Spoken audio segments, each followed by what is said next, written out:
ณะกรรมการศึกษาคณะครูอาจารย์ผู้ปกครองผู้นำชุมชนและชาวบ้านโรงเรียนวัดโบสถ์ขอเชิญร่วมงานทอดพระป่าเพื่อเด็กนักเรียนเพื่อนำรายได้ในการสร้างอาคารอเนกประสงค์หลังใหม่ทดแทนหลังเก่าที่ผุพังชำรุดเสียหายโดยก่อสร้างเป็นโครงหลังคาเหล็กที่ทันสมัยงบประมาณมูลค่า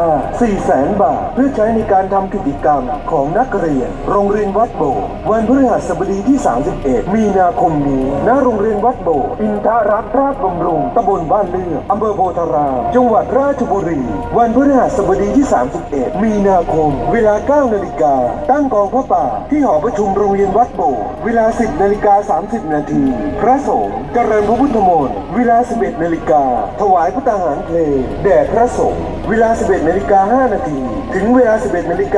า 29 นาทีชมการแสดงของนักเรียนการแสดงของชุมชนหมู่ที่ 1 และหมู่ที่ 5 เวลา 11 นาฬิกา 30 นาทีถวายพระป่าเพื่อเด็กนักเรียนพระสงฆ์อนุโมทนาเวลา 12 นาฬิกา 30 นาทีรับประทานอาหารโดยพร้อมเพรียงกันอย่าลืมวันพฤหัสบดีที่ 31 มีนาคมนี้ตั้งแต่เวลา 9 นาฬิกาเป็นต้นไปขอเชิญผู้มีจิตศรัทธาร่วมงานทอดพระป่าเพื่อเด็กนักเรียนเพื่อนำรายได้ในการสร้างอาคารอเนกประสงค์หลังใหม่สำหรับใช้ในการทำกิจกรรมของนักเรียนทดแทนอาคารหลังเก่าที่ผุพังชำรุดเสียหายโดยก่อสร้างเป็นโครงหลังคาเหล็กที่ทันสมัยงบประมาณมูลค่า